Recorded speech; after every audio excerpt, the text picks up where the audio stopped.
Ramsey!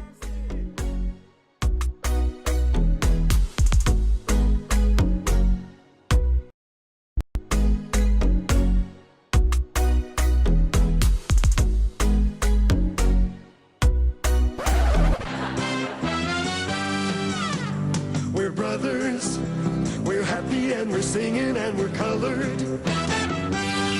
Give me a high five. Oh, Ramsey! Yo, this is your boy Kess, And this is Khrstvn. and welcome to our new show. Oh, Ramsey! Join us Wednesday nights, 8 p.m. for the show. Yes. Yo. Good night, everybody. Good Good night, night, guys, and we are here once again. I'm saying good night. Yeah, I'm saying good night there too. Yes, good Hey, night, blessings Thanks- everybody. Thank you guys thanks so for much tuning in. for coming on another week and spend the evening with us. Evening, Karen. Good evening to you. All right. Good. Thanks so much for everybody for joining us week after week. This is the O Ramsey Show. Yes. And of course, you're now coming on. Take this time to give the live a little share. give me a little share. Let somebody now. know Come now, little that man. live we're on the inside. Give me a little share. Okay. Give Yeah, the but give the tonight we live have a a little like too. It does help. Tonight we have a very important discussion, right? We're gonna get into details of that a little bit more later. Dong, but Kess, what's up, man? What's going on? Bro, this week was nice, Can't complain. Sipping a little tea, put out my pinkies, You don't know. Bougie thing with you. We Bougie can thing do, with we you. can Same do. enough. Got to live. So what's going on with you?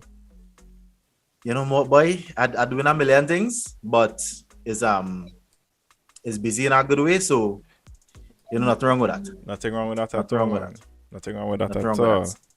Yeah. Everything like that, cool, man. Good for the hour. Well, I see you. You're going strong with the workout journey, holding it down. Why? Well, I couldn't go today, and I had something else doing yesterday evening, but we back at it again tomorrow. Boy, this is somebody tell me a Lego big boy summer is fit boy summer this year. Yeah. You're working on it. So, Yeah, Kieran, we let gotta- me I get see into you the doing hot anything topics. and We all have too, plenty you, things to do. All right, good. Run in. No, Run say in. what Let you me go say. one time. I was telling you, I see you doing your thing and all too, you understand? Well, Trying to drop listen, off the little- I just wanted to pop out for my birthday with abs, That's all I wanted to This- do. Well, you have about a month again? I'm a month again. I know if I go. Yeah, go strong, bro. Go strong. I just wanted Keep to sipping pop that out tea. for my birthday and just take off my shirt. Abs. Yeah. Yeah, I Six. just wanted to show out. Yeah. Sticks outside. Yeah, boy. But I know, boy. I trusted and believing, but we holding it down. We working every day, but we gonna see how it goes. So let me get into the hot topics now. Let me go one time. Let's go. Hot topics, hot topics, hot topics. Ready for the tea. Oh, Ramsey! Yeah, boy. So this week, Kieran, Alright. we had a lot of things, A lot of things happened this week, dog. A lot of things happened this week. Hey, but where we gonna start? Let me start with the back in time picture. Let me start with the With the back in time split, yeah? yeah. It have a man who picked here, boy. One of our local like strong men, security men. Oh, remember me? Yeah. You remember me? Yeah. I must remember you. Let me see if people remember what's going on here. Let me see. So you remember me? Must remember. No, remember me now. Remember my career. No, tell me when I was going. I'm a professional bodyguard, man. Nah, man. Me not afraid that you be see out the road. Me not lie, but me I said, wait, like, we worked before? Years ago. Years ago. You say years ago. It's a long Yes, time. I go. Oh, I couldn't afford you. You didn't afford me. The promoter afforded me. Okay. Where was this? Where was this? Trinidad, boy. I never got Trinidad in my life till one day. Bomba. Mine is different, man. I want to start. Hey, what's that, Kieran? The man never come Trinidad. Yo, and you know the thing? Johnny's my boy, yeah? Bravo, he is my boy. But yeah, looking good these days, boy. I find it's time after time. You just, what going on? Yes, that man tell much me and a man fighting me today. That certain, don't call no names, that certain men, right, having real links and thing, right? Wait. I say, alright, see what I say, right? I didn't even get Johnny, do your thing, my brother, boy, right?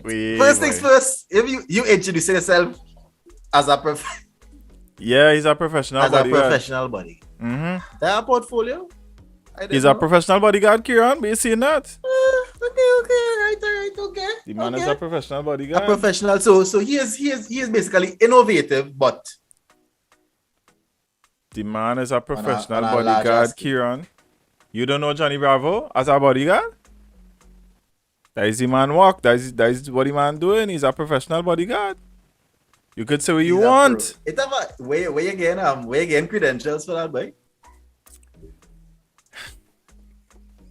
And don't tell me deportee on the listener because Nah. I know that. I wanna show all you something here. This is how creative Trinis are when it comes to fixing our bad roads. I'll take in this. well, you might as well now.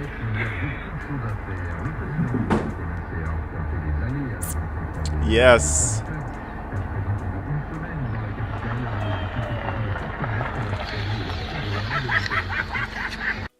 What's not? Better we plant some corn in every pothole and we might be able to feed the nation. We could diversify the economy if we plant corn in every pothole. Because those holes are permanent fixes in the community now. When your main road get a pothole, Bye. right? It's not that you have to wait for the authorities to fix it. You need to learn where the pothole is. That is a new level unlocked. Every Trini who really know the road, you have to remember you have a road map now, but around this bend have a hole. Yeah, when they take this corner, yeah, it have a hole around it. Yeah, you have to know already, boy. Let me slow down just in case a next car coming on the next side. Wherever of course. You have to know what you're doing. Of course, Trinidad roads is a must. Road looking smooth when you're going over the hill, but you know it have a hole on the on the dip. But it have hump with a hole adjacent, so it like you can't get away.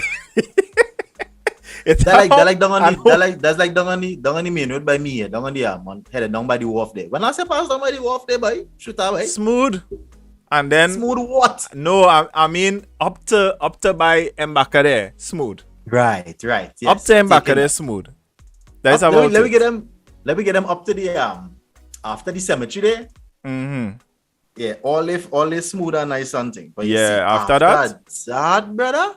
Yeah, boy. Shocks. Yeah, problem. All the here is cradle. Plant some little trees and thing. Let me cradle. plant a little, you know. Shock. A little corn, a little peas. You drive through that fast and that's all you hear. Shocks and bushing and cradle. That's all you hear. You know when the road's so bad, it will tell you what part wrong with your car. Yeah. That's what going on in that part. Bushing? Yeah, bushing, cradle. yeah. Shock mount. Yeah, you hear that? Go by the mechanic now. That's how them road and them going. But I realize that, you know, in celebration, we could really kind of, you know, forget the COVID protocols now. And this is from our Minister of Health.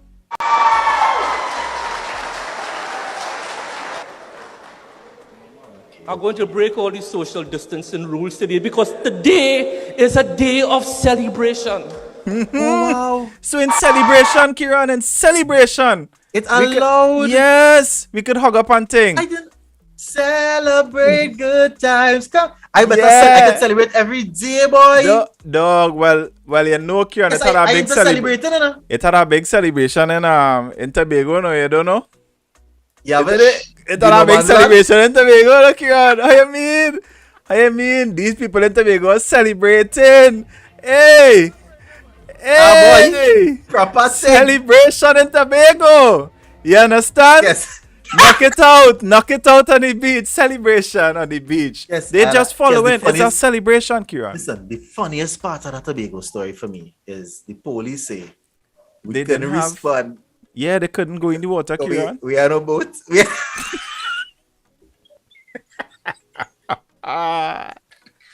Hey, yeah, they couldn't But I they couldn't can't respond, be, Kieran.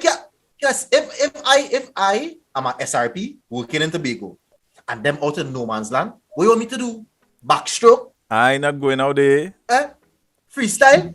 I not going You want me out jump there, on a brother. pirogue to go? No, I not going out there. I feel brother. Yeah, boy. All right, so some quick hot topics we have no video for. Let me go through. There we go. First off, again, rest in peace to the divers that passed away in Paria Pipeline. Paria Pipeline. I even know what to say again at this point. Boy, I don't even know what boy, to say. Because you know a lot of boy, it have a lot of different Colin opinions Piper, coming out of the name coming out of the popping up. story and them kind of thing. That he was the person in charge that said, you know, don't go Hold back on, down Leon. there and lock off the pipeline. I don't know. I don't even know what to say. At the end of the day, boy, I think that we need the inquiry Yeah, for sure. to be done independently as well. But yeah. Not even. I don't even think a government inquiry makes sense at this point. But I think we need a independent body to do an inquiry into this situation, because it has some things even with, and I mean, of course, I'm not taking away from you know the seriousness of what happened and that kind of thing, but yeah. there are even some things in the surviving diver's story Yeah. that certain things not really, you know. But you know what I want inquiry into, Kieran? Tell me. Why KFC charging $2 for condiments? That is what I want an inquiry into. I want them to sit me down and explain to me why we paying $2 extra. Because here what I saying, right? Any KFC you go anywhere in Trinidad and Tobago, it have people buying food. It have other places, other food places that struggling, that have one or two customers coming in, and you're going by the Chinese restaurant and them you train your ketchup. Well, Kess, at the end of the day, right? At the end of the day, it is a business prerogative to decide the frames for their product, as in what it costs them to get the product to their clientele and what they believe the pricing should be. It is, however, up to the general public to utilize discretion By KFC, and no. decide what they're KFC, going to no. do and Wherever what they're going to do. that 13 spices, Trini love it, and they will go and buy it still. That is what they do. Yes, they'll go. Yeah, That's what I know. they'll go and buy it, right? They'll go and buy it. But let me ask this question though. What KFC really feel it is? Who eating that green pepper sauce? Well, That you all you know, feel like could charge $2 for that thing we're looking like vomit. Me I know, brother. Me I know, no. I really don't know. But it had too much food place, and it have ketchup home by me. It have ketchup home by me, and that is the most Matter of fact, important I part. can't remember the last time I eat fried chicken with ketchup. To be honest, I don't really, Right. eat Right. it with ketchup. You know, Right. So I Yeah, get know to what go. I mean. Is that what I mean? I know what you mean. And that- in addition, to, as you what I rightly mean. said, it have Swiss, right? Maybe Right, else for it those tastes of you nice. guys, for those of you guys who are into a little savings, right? You know, there's a little advice. If you go into JTA, you will see a Catelli brand ketchup. Catelli. Catelli, Cattellii, something so, right? Right. It is Well, the same ketchup as the Swiss ketchup all here, and it's cheaper. All right. So I have one more thing to play before we get into the main topic tonight. Let's go. And this is get your mind into the war that's happening in between Russia and Ukraine. The invasion case. The invasion. Let me say that. No one Let me has say declared that. war. Ukraine is fighting an invasion. All right. So Yes. take this in, and I want you to really listen to what she's saying. There's no doubt about it. We're living in times of catastrophic crisis where the lives of innocent civilians are sacrificed in the wars of their masters. Yes, more, you in understand this. Ukraine, but not only. Since the last plenary, tens of thousands of Afghani citizens have been forced to flee in search of food and safety.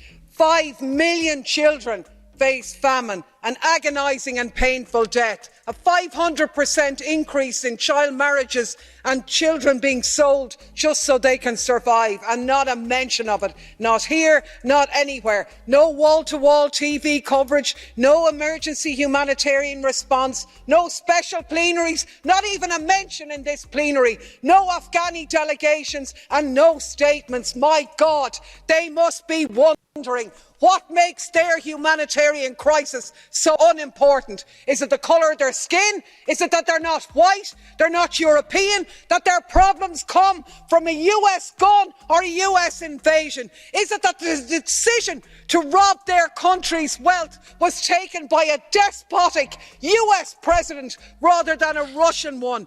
Because, my God, all wars are evil and all victims deserve support, and until we get on that page, we have no credibility whatsoever. Boom. I love it. I love it. Because, and you know, this is the reason why, at the end of the day, you know, a couple of weeks ago when we were discussing this, I said that Africa needs to mind the black business. It is right. Okay. You said that. You said that. Right. Because at the end of the day, right, the humanitarian crisis, which is a legitimate humanitarian crisis happening in Ukraine, it's not the first of its kind in the last 5 or 10 years. Yeah, of course. Right? Of course. Yeah. Right? So if you could do for one, do for all. There's my thing. That is my thing. Respect everybody. No, we should be against that across the board. Yeah. All right, so good night again to everyone. Thank you guys so much for coming on. We are getting into the main topic tonight. And before we get into that, I just want to remind you guys of our sponsors of tonight's episode, ASW Magnetic Lashes. For the girl them, for the ladies. The ladies? Yeah, tell some all you need all the lashes in all your life. So no, watch lashes is elevated. Lashes is elevating too. Though. Yeah, some of you need all the lashes. Them plastic looking thing all you having on, already looking too good. Like, be honest. So look at the ASW ad, and then we'll get into the main topic. People to buy the product, yeah. Huh? Don't be them. You know what? Buy ASW lashes, all you fix up all yourself. It's reasonable, easy to put on. So I've heard.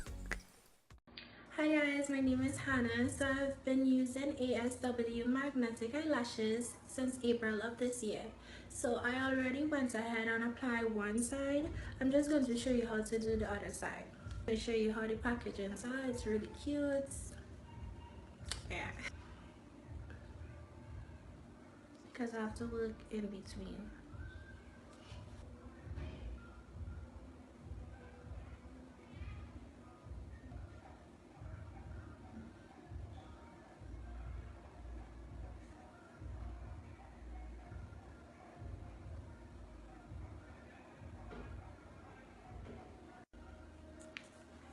So guys, this is the first side that I did before filming, and this is the side I just did. So guys, and it's that simple, you know, ladies. You apply the liner and you apply the lashes and you press and you're good to go. Beautiful. All right, guys, you can reach out to us 7250707 if you're interested. Or you can contact ASW directly. Yes. As well. Well, the page is tagged in the caption, so you can reach out to them. Lashes. All right. So this gentleman that we are speaking to tonight, this is the video. I'm gonna play the video that really got my attention on his page on TikTok. And I say, you know what? I need this man to come and talk to us. We need to get some more information from this guy. So let's watch the video and then we'll bring him on. Come again? What are some of the solutions with excessive vehicles that we have? No, right. Let me ask you. The minister came out, that same minister is who spread that false propaganda. Let me correct it for you. He came and said there's 1.1 million cars on the road. He didn't talk about the EU report that said there was about 400,000 or 500,000 cars on the road actually. So we've been told the number of cars that have been registered in our lifespan. Every cycle, meaning the whole PA series, the whole PB series, is approximately 220,000 cars. When is the last time you see a blue PTSD bus? When is the last time you see a 280C? It has 220,000 280Cs on the road. So the entire PA, which is about 220,000 cars, and the entire PB, which is another 220,000 cars, are more or less defunct. So there's no way, and even the Minister of Energy in a talk show with me admitted that there's no way there's 1.1 million cars on the road. They say we have traffic congestion. Do we really have traffic congestion? Let me break it down into layman terms. When you come into Port of Spain, when we have the bottleneck in the morning, look at the other side of the highway. Isn't it free flowing? We have traffic hour pile up, and that problem is because we have not decentralized out of Port of Spain. So when we going back home in the evening, you see it's free flying coming in Port of Spain. But because they could come on television and tell you something, that there are too many cars in the road, my sister, you have believed that. And because you believe that, you tell yourself that you do not and should not have the right to own a vehicle because they don't have too much in the road. But they have 4 and 5 and 6 and their children also. And that... Wake up, wake up, wake up. So guys, Right, but so- you know, just let's introduce him, Kieran. I feel like I'm talking too much. Yeah, well, I'd say talking too much, but of course, you know, it's a pleasure to have with us tonight the president of the Single Fathers Association, a business owner and vice president of the Roll On Roll Off Association here in Trinidad and Tobago, Mr. Rhondall Feeles. Yeah, Feeles. Hope I got that Feeles. Hope I Feeles. got that pronunciation. Welcome Correct, tonight. brother. Good night, sir. Good night, man. Thanks for having me. It's a pleasure. Clear up the surname pronunciation for me. I don't want to mess up. Yeah, it's Feeles. Feeles. All right. Don't get man to tell a man what that is. It's spelled very strangely. Rhondall Yeah, man. Feeles. Yeah, man. Yeah. So thank you again to everyone that's coming on. Hit the like, hit the share as we get into this topic. And I want to ask you, Rhondall, right off the bat, I want to ask, do we have too much cars in Trinidad and Tobago? That is what causing the trouble? That is what causing the traffic? What is going on? I mean, first of all, that can't be causing the traffic, and definitely we don't have too many cars on the road. We don't have anywhere near to 1.1 million cars on the road. We've debunked that. Going and coming, as I would have said explicitly on that day and other times before on other talk shows, there's approximately 220,000 cars in every cycle. When I say every cycle, I mean the entire PA series. If you, would allow me just to expound a bit. Yeah, let's say PAA, you know, the numbers would run from 1 to 9999, which is approximately 10,000 cars. And they use about 22 cars in every cycle. You don't see Q and some of those letters in the cycle. Yeah. So there is approximately 22 of the letters in that cycle. And in every letter, there's 10,000 numbers issued. So you have approximately 220,000. So we're talking about these single registered letters where there was the PA and the PC and the PX, and you see some of those antique cars. So definitely you can't tell me you have 220,000 of those single registered letters, the PX vehicles on the road, and most of those cars are antique. You can't tell me there are 220,000 of the PA series. That would have been the series where we're talking about the Blue Bus, where we're talking about the Laurel, and we're talking about the 280C and those kind of cars. Even in the PB, if we have quarter of the PB cycle, we have many as well. I mean, those days that I have the rapid response, and if you look all in those graveyards and those police graveyards, you'll see hundreds of cars parked there that have been off the road but have not been deregistered. It's because we have a registration system and we don't have a deregistration system. So what the minister would have done is calculate 220 by the 5 cycles at that time when he made that pronouncement in 2020. I think we was at PEA or PEB at that time. Yeah. And he would have probably figured 1.1 million cars. So definitely the reason why we had to debunk that is because it impacts a lot more than just a number and a lot more than just traffic. It also gives an international reflection of what our carbon footprint is. So we would have sat in many meetings with the Ministry of Planning and these places, and you're hearing first world countries saying that we are second in the world for carbon footprint and emissions and these negative things towards the environment. because we have 1.1 million cars in the road, because that would have been the false narrative that would have been presented to them. So that's the importance and the value of it. As I said, on the traffic congestion bit, we don't have traffic congestion, we have traffic overpile. Even if we had 20,000 cars alone in Trinidad and Tobago, and we were all heading to Port of Spain in the morning and all heading from Port of Spain in the evening, we would see exactly what we see. We go into traffic and then we look on the other side. So people who live in Port of Spain and work in Arima get to and from work all the time very easily. No problem. They have no challenge. You understand? For those who live in North and head to South for work, I had a partner who lived, I think, Arima, and used to come to Petrotrin to work, and he never had any issue. Yeah. He wouldn't. You understand what I'm saying? He wouldn't have any issue.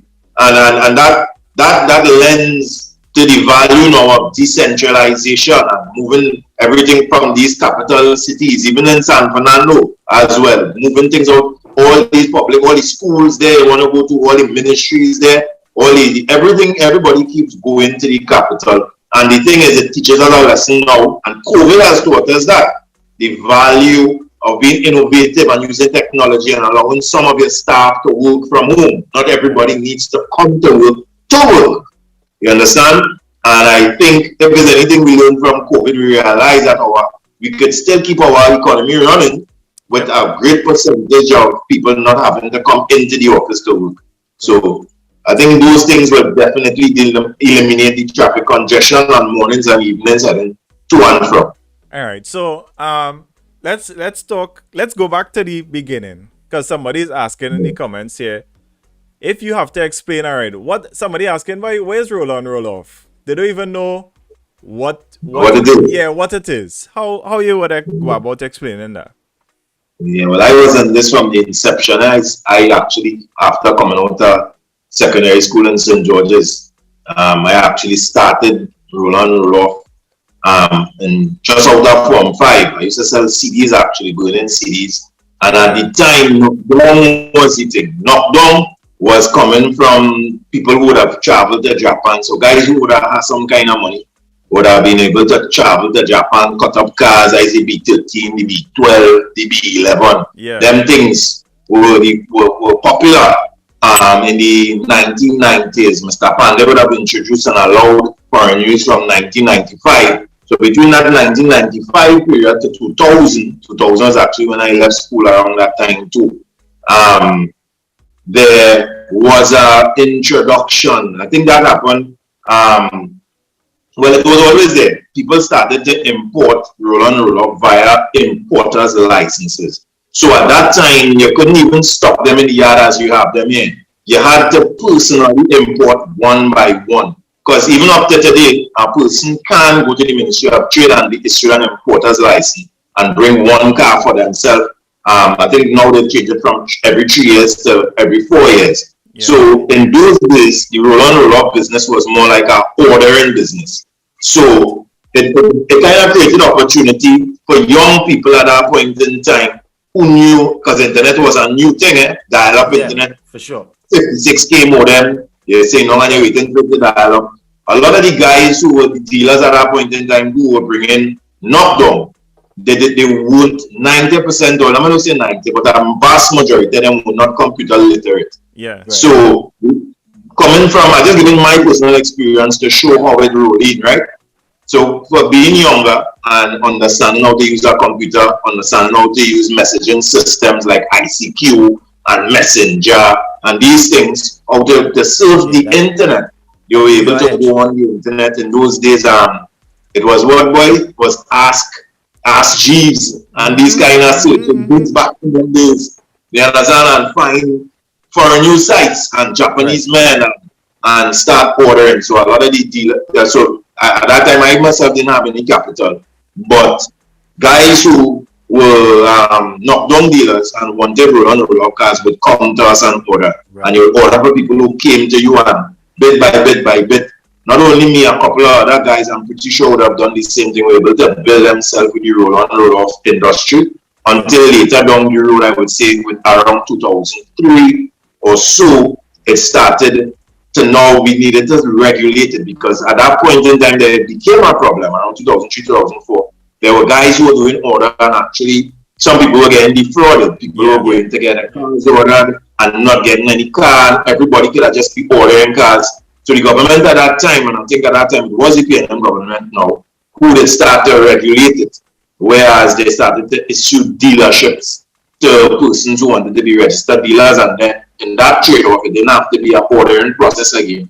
You as a dealer now with license, to import a number of cars, and that is where it grew from the dealers who were from there from as far as then, and along the way, more dealers were introduced until eventually the government capped it at a certain number because they said they can't have too many persons bringing at one point in time.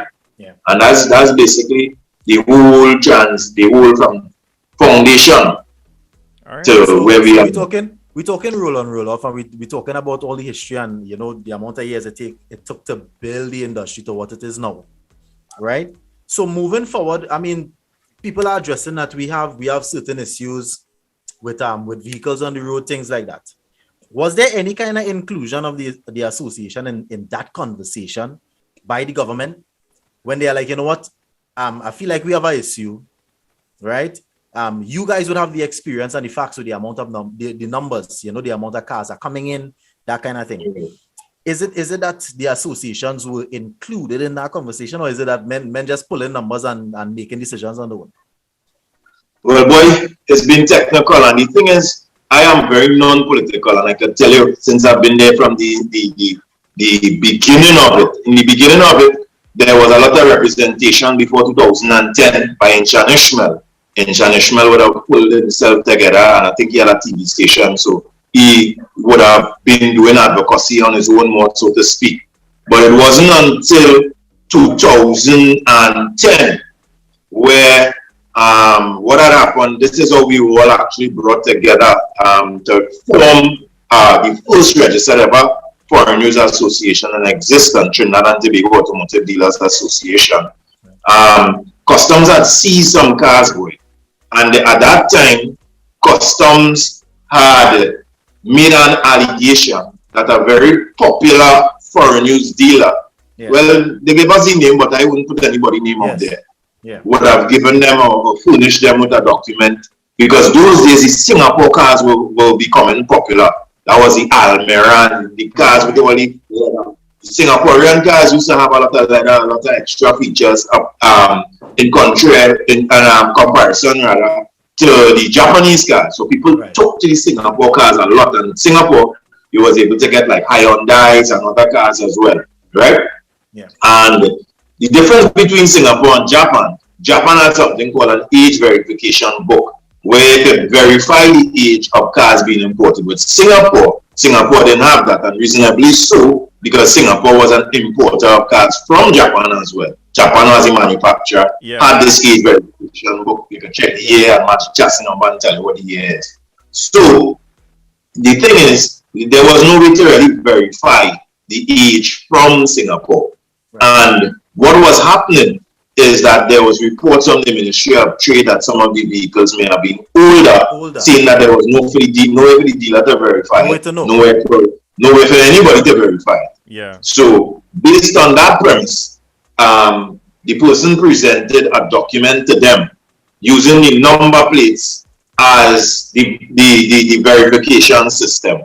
And strangely enough, that dealer alone was the only man that got his cars off the port. You understand? Everybody else's cars get seized. Right? Now, strangely enough, as I said, when that information was presented to us, I remember going customs myself, because my container, when they wanted to seize it, and they showed me this number plate system, I said, are you all aware that Singapore has in the LTA, that's the Land and Transport Authority, they have something called a retention number plate system. So they could keep that number plate. If your first car number plate was PBL 2030, you could keep that number for the rest of your life and put it on a million different cars after. So that way, I could have shown them that you could never use a number plate to determine the year of manufacture of a vehicle. And then they had to start to release the cars. I met Mr. Babwa. Mr. Babwa would have decided, he said, we went to see Jack Warner, and Jack Warner told us, I didn't even know Babwa in those days yet. Mr. Babwa is the president.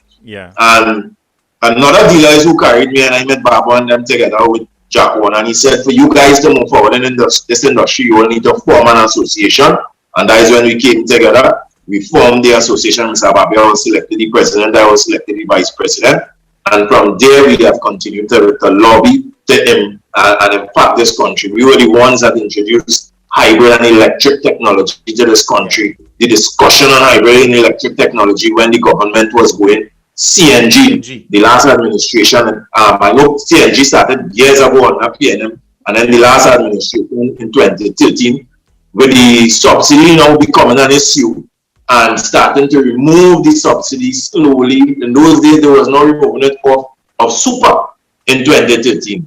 Yeah. And we were saying, well, when you remove this, their plan, and I always remember that because I was a young fella, brothers. Young, I'm 38 now. And I was about 29, 28, 30, around my age 30. And 2013, I sit down there and to hear these fellas that I would have think would have been some ministerial people, a lot of people from NGC and things, you think would be so concerned about the nation, saying, hey, what's going on? Once we raise the subsidy, they have no choice, they have to go CNG. Yeah. Once we raise the price and they can't pay, they have to go CNG. And I find it was an unethical thing, Mr. Babu, and myself find it was highly unethical. And that is why we said, nah, in a time in 2013, we were on here and talk about hybrid, but I would have imported hybrid vehicles since in 2009, before people even know what hybrid was. And we decided that we could pitch hybrid discussion as a hybrid and electric as the alternative, another alternative. They could go ahead with CNG, no problem, but hybrid and electric as another alternative, and not let people be backed into one direction. Yeah, because why lock down the population in one direction? Why not have options? Why not have options? If we are complaining about our gas emissions and all of that, if we have less gas vehicles on the road, some using CNG, you don't take away some using CNG, you don't take away from the total number of gas vehicles. An next chunk of that number could be taken away again using hybrid and electric. Why they wouldn't push it like that? Correct. And we could sit down and see it as simple as they, but I don't know what it is, boy. I don't know what it is with sometimes common sense decisions that doesn't really come across well through the parliament and through the ministers. I don't know. Sometimes common sense that beat all book sense. Yeah. And one thing that I was real despondent, and I'm still very upset about it today, particularly now seeing the Prime Minister of this administration saying, hey, hybrid and electric. Well, saying more electric, he ain't even saying hybrid. Electric is the way to go. Yeah. But the thing that really upset me, as I explained to you, being a young fella who came out of school, the first time I do CXC, I more or less didn't pass nothing. I had to do it over. Right? Yeah. And I was given an opportunity because of the little skill, as I say, understanding how to use internet and those things. Yeah. So I saw an opportunity in 2013 there for young people. Started training them in hybrid, started training them in electric from 2013.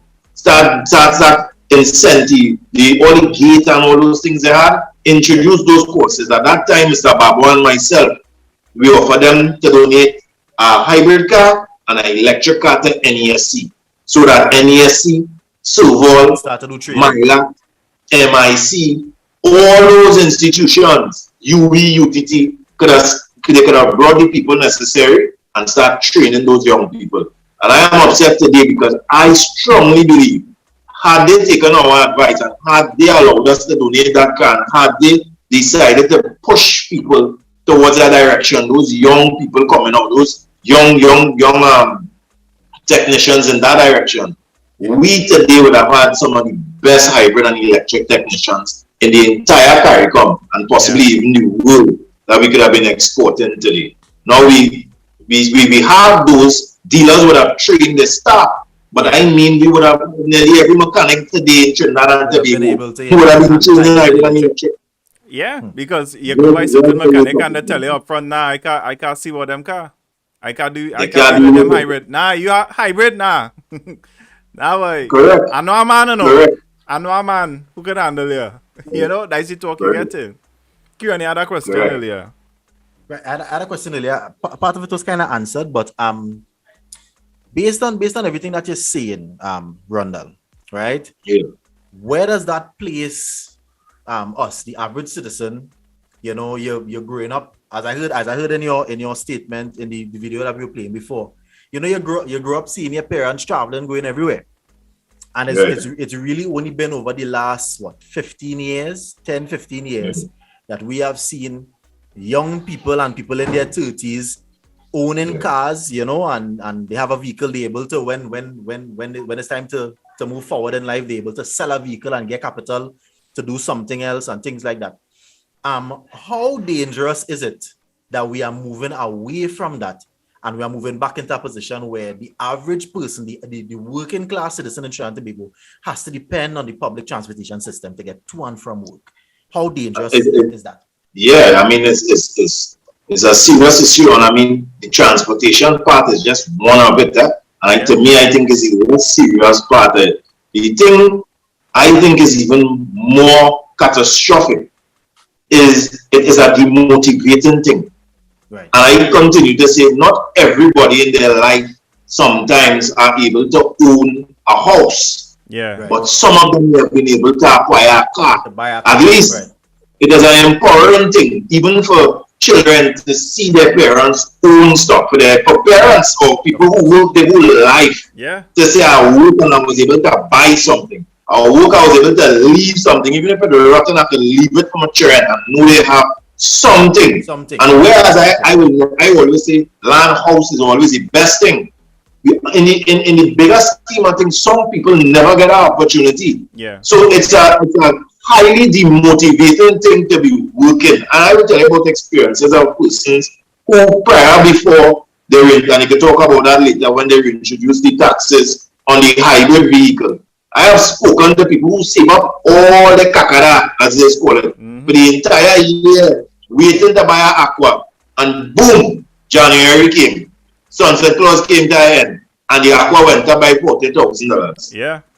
Look how demotivated that person was. What's the price of an aqua right now? Because aqua is the new Tida. You're right. Good. Aqua was the new Tida. The price of an aqua. Yeah, the aqua before would have been about 105,000 last year, because last year we could have imported like the 2018 models. But this year, if you have to bring a 2019 aqua and pay full taxes on it, you're going to pay about 115,000 for that. And that came from as far as paying 65,000 for the forward, 60 to 70. You was even able to get it had a model that you could get wind up in the back. It was getting for 57,000 as well. Forward in the front. This is why I say it, because my wife and I, we bought a note and right. I can't remember now. I can't remember the year, but we have that note 4 years now, right? It's 4 years because we now pay off for the car, right? So I know it's 4 years, right? Right. So when we were looking around for the car and whatever, you know, going to different, well, not going to different, we have a friend that has a roll-on, roll-off place. So we actually went straight to him and, you know, he gave us a nice price and all of that. And at the time, the note that we had, that we have, has the supercharger, so it wasn't the basic one, you know. It was a nice car. Right. So it's the nicer model to the normal. It has sport mode and all kind of thing, and nice. I saying, well, at that time, at that price, I think the it was around 85 or somewhere around there, and the Aquas was even cheaper than that. At that time, I think you could have get a fully loaded, real nice Aqua for like 70, 60, 65, somewhere around there. You could have get a nice Aqua for. And when I hear people now talking about Aqua is 100,000, 100, and I saying, but how in a few years we could go from a car being, you could say affordable. You could think in your mind, boy, I could save up a 50,000, a 55,000. You know, in a year, 2 years, you know, we could work on our goal to get a little 50,000 and buy a car. And let me tell you why it was affordable. the reason it was affordable is because between the period of 2016 to 2020, the current government, because we had started lobbying for hybrid and electric, and during our lobby, we were saying that they should incentivize it. The last government, I must say, Minister Kevin Ramsey, he did listen to us, and he took off some of the taxes, but there were still taxes in the beginning, afterward. But in 2016, the current government came and they removed all from hybrid and electric. And they put in place something called a sunset clause that was to run from 2016 to the last day in 2020. So in other words, the sunset clause was supposed to act as a trial period to see how it goes and possibly continue if they find it goes well. In the 2017-2018 budget, people started to buy hybrid. We wasn't even selling gas. We stopped importing gas, so to speak, because people only wanted hybrid. They wanted the extra, they wanted the Prius, they wanted these vehicles. The Prius was like the flagship for hybrid for a lot of people because it was spacey and it was affordable. People were buying a Prius, it would be something thousand and them kind of thing. The Minister of Finance then came for the 2017-2018 budget and he made an announcement and said, we realize that people are abusing this exemption because people bring in Benz, people bring in Audis, because there were a few, and everything is so minimal. There were a few C-class, you know the dog where you call the cheap man Benz? The C-class, and them kind of thing. Those Benz, it had a couple of them that was under 2000cc, and the minister said people wasting, people encouraging wastage and leakage, and they're abusing the exemption. So what he did in that point, he decreased the exemption now from 2000 to 1599 cc's. So in 2018, he cut out all these vehicles. Extra, they couldn't get it again because it was 2000 cc. Prius, they couldn't get it again because it's 1.8. So because he wanted to stop one or two Benzes that much was coming in because people were barely buying those anyhow. He stopped cars like the Extra, common cars like the Prius, and those kind of cars aren't any luxury car also. Again, it seems as though the first line of any kind of adjustment, the first people that it affecting is the working class people, because even you're talking about the fuel subsidies. The first fuel subsidy that they started to take off was as you rightly said, with super, and this is the gas that the common man, everybody, are accustomed filling up the tank with, right? So in order for you to address an issue with a couple Benzes, right, or more high end vehicles that he's talking about, he made it difficult essentially for the average person to get their hand in a vehicle or to get inside a vehicle. Correct. Going on, so and I find it real hypocritical. There's what bother me with this whole topic. It's real hypocritical, right? That a minister, the lowest car they might buy is a Porsche or oh gosh, where's the Toyota? The Toyota, the Prado. These are the normal cars that they will be traveling around in, and these cars, they getting $500,000 off, close to $1 million off exemption. And when the public found out about these exemptions and asked them about it and tried to get them to reduce, and you know what, a lot of people wasn't even saying don't have exemptions, reduce it, spend some money, because the same taxes, the same thing they wanted us, the population, to do when it comes to getting money into the economy again.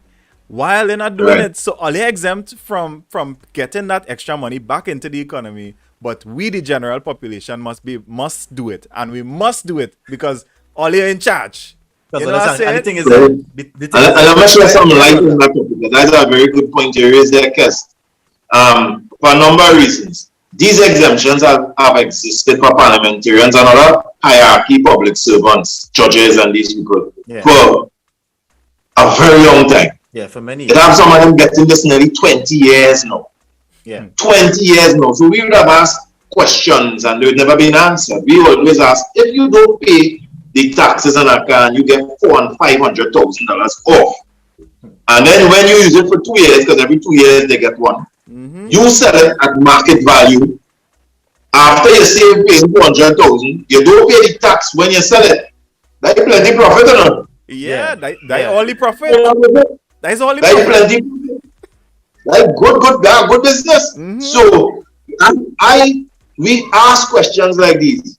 We also would, and what was funny to me, when Finn Richards did that investigation, because we were interviewed in it as well, those days it was an issue between the government and the opposition would never agree on nothing. Yeah. The only thing those two parties agree on was keeping that exemption in place for them. I hear they say the cars just get sick, so there's other change it. I hear our next minister say how they just use it to drive around the constituency.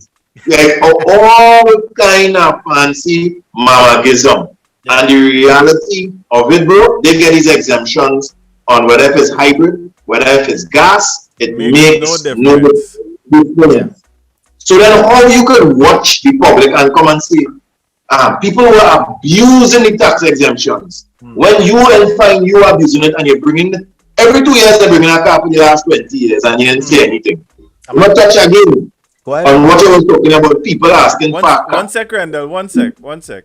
So it is 9 p.m. We want to ask you guys once again to click like on the live. Get some more people in. We're talking some real important things here, especially for our Trinidadian people. So let's get as much people as we can in here. Yeah. Get some more people in. And once again, thank you to ASW Magnetic Lashes for sponsoring tonight's episode.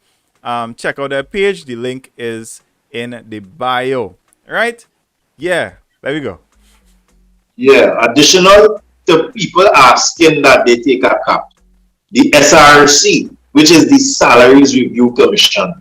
Yeah. They would have done a report and issued it to Parliament saying there is nowhere else in the Commonwealth that members of Parliament enjoy such luxuries for their transportation. Yeah. And suggested that they cap it, I think, at $175,000 exemption. Which is still a lot of money. Which is still a big exemption. And they still the value of my car. And they rejected the Parliament, opposition and government reject that submission from the Salary Reviews Commission, and up to today, the exemption still in existence, bro. So the exemptions are running up to $500,000 and $1 million and thing in exemptions, right? Correct. And there was exemptions up to $1.2 million on one car. Wow. So that's the kind of yes. So here's my question now. How much prior you had a tax to make back that money? well. 10 Prius. It's so ironic, because when we were saying, we said something that they said after. When they were coming to reduce the tax exemption from 2,000 cc to 1,500 cc, and the minister came and said customs lost $350 million because these cars came into the country and they were tax exempted and it's wastage and it's whatever. What we said, well, if the tax exemption wasn't there, nobody wouldn't bring it anyhow. And if nobody didn't bring it, the government wouldn't get any money anyhow. Yeah. So we said that, and they rubbished it. They make it so, but they bring it. But I would have heard the highest ministers use that on the same platforms when they were for the answer. They say, if I didn't bring it, then I wouldn't have to pay no tax anyhow. So the government didn't lose nothing. Right. So the irony, brothers, the irony, and it's because the people don't know and sometimes don't hear when we advocate. So they are allowed to do what they want to do. Wow. I've one more question. Rhondall, which is this, right? During the period, the same what you call it, a sunset clause. Right, the sunset clause period, right? So we're talking about the government side and we're talking about the consumer side, but how has this affected the roll of dealers, men who had built their entire livelihood in the industry? Right? Of course, we would have seen a dramatic reduction in the amount of cars people bring in, because if people can't afford to bring it in, well, they just can't afford looking it. halfway full. Right? How is this affecting members in your association, even other roll-on-roll-off dealers who may not be a part of this? Horribly, it's affected us horribly. And I mean, we always speak evidence-based. Anything here I see, I always have evidence to back it as well. And we have done a show called Debunked about last week, showing that it isn't just the Sunset Closer brothers.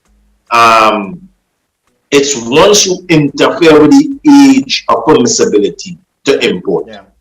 And once you do that, and we were able to secure from customs in Japan, every vehicle that would have been shipped in Trinidad and Tobago by year from 2009 straight until 2021. And you will see that every single time that they decrease the age of permissibility, it started at 5 years, and then in 2007, the PNM government came, they gave us a quota system, and they decreased it to 4 years. Immediately, there was that importation drop for about $7,000 or $8,000, $7,000 or $8,000 cars, sorry. And then it started to decrease. 2007 decreased, 2008 decreased, 2009, and then 2010 the government changed. When the government changed, and we formed TADA then, and we lobbied, we protested across the whole, we had the support of the people because car prices were high. The drop from importing in 2006, which was about 20,000 cars, importation had dropped about 3,000 in 2009. That is the exact figures. And what had happened? 2010 we lobbied Minister Cadiz, and in 2011 it was then raised from 4 to 6. So when it went to 6 and we were put now in a better auction bracket, then we started to see importation started to go up. From 3,000 it went up to 19,000 in 2016. Because when the government changed in 2015 to pay them after, they left it at 6 years old for the first year 2015. And in 2016, going to 17, they decreased it to 4 years importation. The next year, brothers, it dropped from 19,000 to 9,000. And then it started to go from 9 to 8 to 7. And then for 2021, the minister went in the Senate and gave the figures. In 2021, we were only able to import 2,300 cars. And that is 330 dealers together. Wow. So anytime you interfere with the age of permissibility, and some governments, I don't want to call name, understand this. Because in 2020, they decreased it from 4 to 3.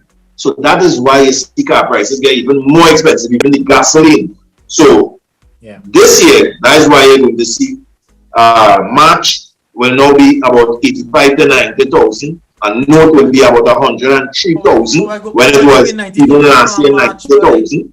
They were saying a match, boy? Nearly $100,000 for a match. I can't even fit in the car. Exactly, and the match is the cheapest car in the market. At 81 going to be 95,000. So when prices reach there, you put it out of the target range of who this industry was created to serve. The past Prime Minister Pandey created this industry to serve the middle and lower class income earners, so that they would be able to own something too.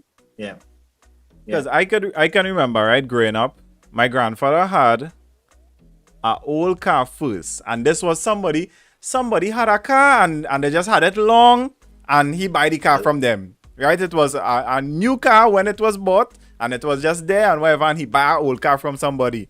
That was the first car I could remember us as a family having, and this is extended family, everybody in the house, right? And that car didn't last too long, if we being honest. That car didn't last too long. The next car I can remember him having was a roll-on, roll-off. That was our Sonny, the smooth shape one, of the boxy one. That was the B13. The 13, Yeah, I think it was the B13. And B12. And what's now? I thinking we in our Benz, we have power window. What? Air condition? Yeah, I thinking we in our Benz, because I saying, boy, as a family, it wasn't very common to have a vehicle at that time. And it was a real pleasure to say, hey, y'all, let me go for a drive. Hey, grandpa going and bring food. Yes, grandpa going for food. You know, it is where before to run to the grocery for something. Everybody studying way, boy. Who task, walking out yeah. the road by the grocery? Yeah, that's that. Yeah, and I feel like we going real backward if we going back to a place where the comforts that we have grown so accustomed to. And I have to say big up to the old leaders of these parties, but I feel like they had so much vision and love for people more than just and you know what people is always tell me, Kess, is real big up Patrick Manning and Bazio Pandey. I just big them up. Yes, they had some bad ways, you know. I ain't saying no. Them probably thief money too. I ain't not, you know, it is alleged. But they had a lot of things that were pointed towards the common man, towards people benefiting, the general population benefiting, and I thank them for that. And I'm feeling like we getting licks to the population getting licks to try and save the country when it shouldn't be like that. It shouldn't be like that at all. We feel in 2007, when they started to introduce the quota system, because they commanded quotas as into how many we could bring, and the first time they reduced the age from 5 to 4 years, Price Cooper's Waterhouse, those financial analysts, did an analysis of what was going to happen, and in the report they say people will be upset now because of these restrictions now imposed on the foreign use industry.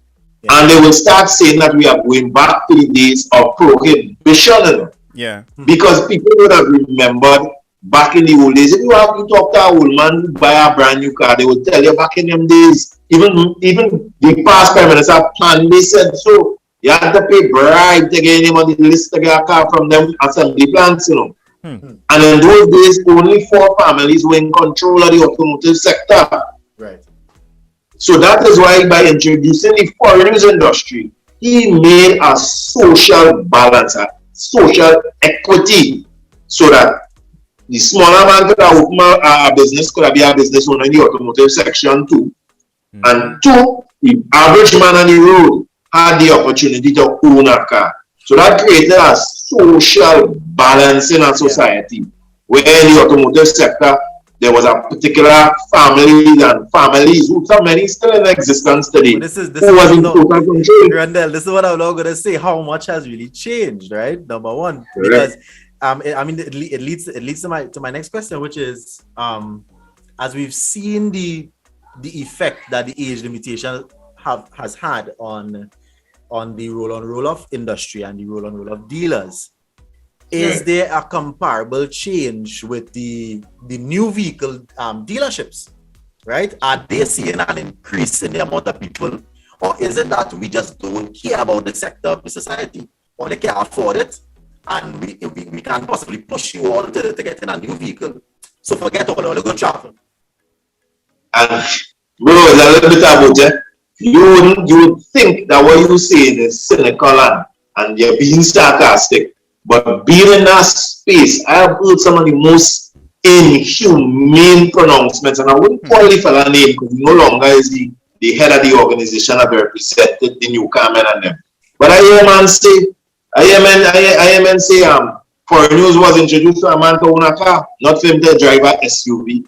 I hear men say in meetings, not him, I don't want to say he did say what I'm going to say now. Yeah. But we must be sat in meetings in the beginning, and I heard particular people say how they get upset when them inside the house and the carpenter come with a same car like them with a newer number plate because them on foreign news. So all those things, bro, as a young fella in them days, really gave me the motivation and opened my eyes to see, and I thank God for giving me the opportunity to be in them spaces, to never be able to just drop the ball just so, because I see that if as they say, good men stay silent, evil will continue. Trust me. So what can be done? I know that's exactly where Kess going now. Yeah, what can we do? What can we do? The average citizen, what can we do to help the situation? What you guys need to do, you guys need to, help us sensitize the public. It's difficult to reach our public. I say the only time you get the public is to understand is when we reach predicaments like this, when the Prime Minister make a pronouncement that, hey, gas might go up. So then people now start to watch the automotive sector. But when the Prime Minister make a claim that, hey, what, we're going to put taxes here, then people are interested. But people don't look at when we trying to talk about things that would protect these things from happening. If you were already going hybrid and electric, however, and using 50% of the fuel, even if you remove the subsidy, yes, you will be paying more, but you will be paying half than what you should be paying anyhow. You understand what I'm saying? So, I don't know if you guys ever owned a hybrid vehicle. I always said people normally change cars regularly, right? But one car you never sell that I have is the hybrid car I have inside of it, and I drive it more than anything else. A Mazda 3. I don't care what other nice thing it might have. That Mazda 3, if I put $100, I feel like I'm going 200. I'm not putting gas in that after about 2 or 3 weeks. Sometimes the car could shut off on me because I'm so not accustomed to putting gas in. And just out of sight, out of mind. Out of sight, out of mind. You know, gas yesterday. That type of saving.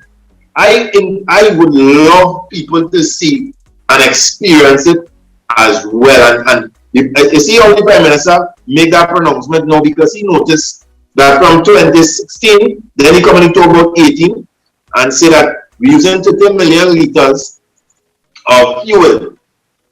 But if you realize from 2018 when they start to remove the sunset clause and post restrictions, you hear the figure from 2018 to 2021? 30 million to 105 million liters being utilized. Because between 2016 to 2020, only hybrid men was buying it. Only hybrid. But when you put restriction and you make the hybrid car more expensive than the gas for the last few years, what do you think they're going to buy? Gasoline. Back to buying the gas vehicles. But what's not? Yeah, you could imagine Kess. Let me use Kess as an example. Imagine the government come and tell Kess, listen, let's selling too much bread. Right. Let's selling too much bread. We capping out the amount of bread they could sell. Right. I'm trying to understand. I'm baffled right now that the government can say, nah, all you selling too much car. Yeah, we capping all here at 6,000 cars for the year. That even though the market is there, all of that is there. All they're saying, all right, but what? My question is why? That's what I'm trying to get to know. What is the alternative? Yeah, no, because it's either and we just always say the government they just had the finances and whatever that they had to think. I wonder if these people. Is the people that selling the brand new cars and the new cars not selling as much probably. But it does make you wonder. And let me tell you why. Because when they come to talk about I like a Rhondall to stay clear. That's what Let me tell you why. Our state faculty don't even have to talk about them. Watch me. Right. Let me tell you why you would obviously anybody who read this story will have that persuasion that there is some inequity in play between new car dealers and foreign news dealers. And it's because of the things that they do as a government. Yeah. So in 2020, the minister would have come, we already quoted, right? 13,500 cars. We are already not making the quota because they interfere with permissible age, so we bring in a lot less than we quoted to. They come still and say, yeah, what? 1.1 million cars on the road. Too much cars on the road. Traffic congestion. Forex wastage. And it's the automotive section. So here what we propose to do. We're going to put a 30% cut on the foreign news dealers. So cut we quota already again. 30% cut on every dealer. And then we're going to introduce a quota system on the brand new cars. Because the brand new cars from inception, they are not on something called the import negative list. So they will never quota, they have never been quoted. So they can bring how much cars they want. The only people that were being quoted were the used car dealers. So that in itself show minus one time. Of course. When it's time to cut, you come to cut us and you say you're going to cut our quota smaller and you're going to introduce our quota. No, not just cut all, but cut all again. Here what happened in 2021. Immediately as the year start, Ministry of Trade cut all of us by 30%. If a man had 100, he gets 70. If a man had 15, the smallest dealers have 15 cars. They cut them men from 15 cars to 11 cars for a year. Who could run a business? The people that could even run a business with 15 cars. Yeah. You cut them from 15 to 11. Even when we spoke to the minister and say, you don't even cut everybody. Even if it's so many you want to cut. Yeah. Better you cut the bigger dealers and go cut the small men. You understand? Yeah. They cut every single person. You know to date, brothers, they never introduced that quota that they say they want to introduce on the new car dealers. Wow. So all they cut men who have 15 cars to 11. And all they never present no forex wastage because every car less people, they use forex to bring how much they wanted to bring extra. Right. So what forex leakage you're protected, you're capped. What number of cars of importation you're protected? So that's what I was saying earlier, Rhondall. How much has really changed? How much has really changed? You know, it seems like it's like we right back to, you know, a few families running. Correct. And you know, hell to pay with everybody else. Correct. And I just always ask, who is this power? I pretend I don't know, you know. Who is this power that even cabinet, the minister went in parliament, tell the country they're going to introduce a quota on these fellas and couldn't do it, you know? Yeah. Who is this power? Well, see, the declaration is for us, the action is for them. Right? So the declaration is for you to say, well, you know, it's fair, the capping everybody. It's going to affect everyone. But the actionable things, they only take action, it seems. You know, the working class. Correct. The person who correct. They can't touch them first. They can't, and it's frightening to me that a cabinet and a government could say something and can't act on it. It's frightening. Yeah. It's frightening. Yeah. Back track, man. What? What saying, but who called that shot? If the minister going on record saying that so much of peace could blast him whole year, because I ain't letting him sleep that. I blast him whole year because he says so. Correct. Who could make you go back on your word, knowing that you have men who are going to advocate and make it seem, or at least show the people that you didn't do what you say you're going to do, and face all that blows in this public space? Who makes it worth it? Who is worth that kind of licks?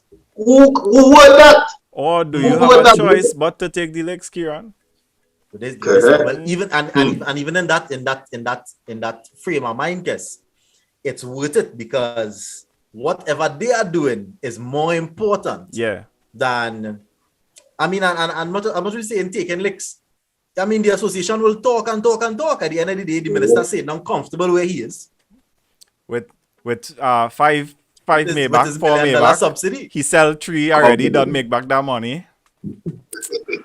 Plenty money to buy the next one. Yeah. No, that's good. If you pay 500,000 for $1 million car, you use it for 2 years, you can sell it for 800,000. Yeah, that's good money, man. Nice profit there, boy. Kieran, you ever thought about running for your area? You run for yours, I can run for mine. Like we see now, if one of we get through, we can still help out the other. It's a long road in the Preston. It's a long road. I got to cut my hair and thing, clean up a little bit. I could start, man. Small thing, man. That's small thing. No, but Kieran, no. We have no, I think they shuffled the parliament today. We even talk about that. They shuffled the parliament today. I had and certain Rastaman still making the cut. Yeah, Rastaman up there. I think he is the new what Al Rawley was? What Attorney General Kess. Yeah, is it, boy? Nah. We talking about Adrian Leon. He's the new AG now? No. I can't remember the guy's name. Is a senior counsel. You have to have some history in Yeah, Lord, you have to be a serious law man to do. Correct. That would have been a mistake. I did not see the pipe in him. Anyway. Oh boy. Rhondall, it was 100. It is 100% a pleasure sitting and chatting with you, bro. And as you rightly say. But what I would say, guys, I don't want to cut you again. Go ahead. I don't want to sound bad because I would say that since all the advocacy for the last week or so, the Prime Minister did reach out there. He did reach out to us and say he'll set up a meeting, but we waiting to see it happen. We hopefully will see, and it takes forums like this and others to raise the awareness. I guarantee you it's because you guys have been advocating that you got that phone call. If only I just sit down and take it, well, yeah. Boy, you know. Armor is the new AG? Yeah, something Armor. Yeah, something Armor is the new AG. That's the name I get in on the chat here. Thank you so much. Chargy? That's your name? Chargy. Yeah. So thank you. For real, this topic is something that a lot more people need to hear about. I feel like, I don't know if it's as Trinis we so laid back, it's something that I just always say it's a blessing and a curse with Trini people. Yes, it's once something doesn't affect you directly now, I can say just directly because it's directly right now. Yeah. Right? It could be something that will affect you directly in about 2 years, innit? Yeah. But once it don't affect you directly right now, a lot of us don't have we just don't say nothing about it. Yeah.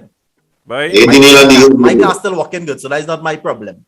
Yeah. The neighbor sewer bus. But that ain't bothering you until mess started flowing in your yard. When it started flowing in your yard now, you're hot. The neighbor asking you, hey, come now, let me try and go and ask the corporation to come and sort out this, whatever. Nah, you good. You driving to work normal until you lie down to sleep in the night and you're smelling it too. So when the mess reach in your house, that is when we wanna come together. But as our people, we need to stand up a little bit, man. We need to stand up a little bit. I feel like there are a few things that I think as our people worth us coming together and fighting for. And I really think that the middle class is taking too much of a hit. The middle class in this country is taking hit after hit. How much more can we take? How much more you're going to tax us? And the automotive, that's the thing. The automotive industry is one of the industries, but all across the board in our economy, we have been, dealing with increased taxes, increased prices for things, for baseline things. Yeah. And so, something definitely has to be done. I think that corned beef is $22. $22 buy for a tin of corn beef. $22.50. Think that was the cheap food, the poor man food. I wanted some pigtail. I said, how much for that pigtail? Put it back, please. I don't want pigtail anymore. I said, this is the tail of the pig, the curl up thing. I waited on man. 2 little piece of pigtail, nearly $30. I said, nah, boy. Keep that, please. I gonna make my pay out with something else. And the thing is, the middle class is who is the majority, who does put government in and out of power. Yeah. But the tribal voting and them kind of things is what has caused this. And the fact that people look towards fixing their problems by changing governments, opposed to making governments govern better and provide us with good governance. That is one thing that will affect change. And we just act like it's something else. Yeah. How much they gonna squeeze we, man? Kim? How much they gonna squeeze we? I wonder if this is gonna change the amount of UV students with little aqua note and thing to go to school. Oh, you mean daddy had to drop people again, Kieran? And what's that through this pandemic? Listen, my wife and I, we have 2 vehicles, right? We have 2 vehicles, and let me tell you, us having 2 vehicles during this pandemic period was such a blessing. And before the pandemic started, we were considering going and selling one of the cars. Just because we didn't have the need. It's not that we didn't have the need, but it was, we just wanted back some of the money, and we were saying, we now buy a car. Extra cost you could, extra cost of maintenance, whatever, we'd just sell the older car. And nah, boy, during this time with the pandemic, you going to work here, I going to work here. I had things to do during the day. You had things to do during the day. Having to sit down in a taxi with people a lot of the population in shock right now and having to go back in taxi and rub shoulder to shoulder with people. But I have had to sit in a middle back seat the last couple of days going to the gym. The middle in it. I saw it. Shoulder touching men. Right? And you remember a long time, you know, you could have tell, all right, taxis used to be the 280C and thing, you know, it was a little spacious in the back. Now men running taxi in March because this is what they could afford. Because that's what they could afford. Yeah, this is what they could afford, you understand? Men running taxi in Aqua and Note because this is what they could afford. So, yeah, you can even get a nice spacious seat, your knee up to your chest, and you squeeze up. And that's the next good point. You see, for this COVID, and it's something that I said for this entire period. Private transportation during COVID, particularly when the spread was rampant, was an asset to controlling the spread of COVID. Of course. Was an asset. So, boy, we lobbied and we win some, but I mean, the things that we have to debunk are so clear that is a present clear and dangerous lie. Like that same 1.1 million cars that I must say people gravitated to. Because remember the discussion, and that's one of the reasons I joined TikTok, because I'm better known in Facebook and on television and these things. And then I realized, I said, we had to find a way to reach the millennials. And I know you guys particularly are well known in those spaces. So those kind of discussions, and I realize TikTok is where the millennials are. And it's important for them to be sensitized in this manner. So that's why I really appreciate you guys doing this interview. And, I mean, having the knowledge to make videos yourself about these things now. Yes. So, Rhondall, thank you so much for coming and being a part of the show tonight. Of course, thank you so much for advocating for the average person, for the man like us. You know, to be able to own something and to do something, right? So, big up, you know, yourself and of course the association. Keep doing what you're doing, and you know, we're grateful for your service, man. So, as we wrapping up, give me a closing statement. Tell me one thing that you could, you know, leave us with as a people, as Trinidad and Tobago. Something that's on your mind. I mean, definitely. I like the discussion that we had pertaining to governance. And I think it is so important for we as a people to demand good governance.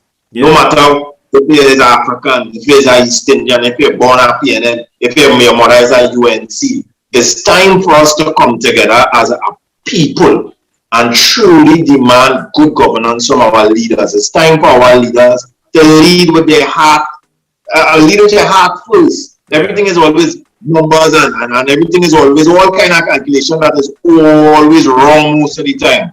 But consider, get on the ground, demand your members of parliament to get on the ground and understand. They just rebel here to come out and run and dance and whine to the ground when it's political party, this and political party rally.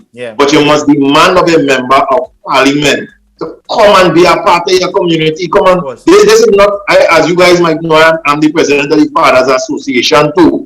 This is not the jobs for the NGOs alone. Your members of parliament must be and connected. The labor string, the heart string must be within your community, and you must demand that. It takes a lot of each and every one of us. To put our trust in our heart to go and dip your finger and put somebody there to represent you in parliament, and they're doing nothing for your community, nothing for you can't even get a road paved.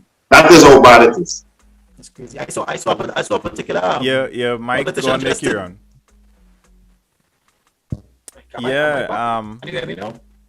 No, same thing, boy. But yeah, this discussion and us as a people, that last thing that they close off with there is so important. We really need to come together for the right things. You know, we just come together for football and we just come together for cricket.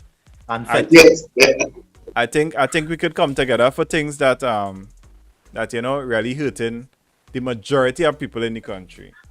Yeah. Directly. Rhondall, it was definitely a pleasure. Thank you guys so much for tuning in. You guys, thanks again.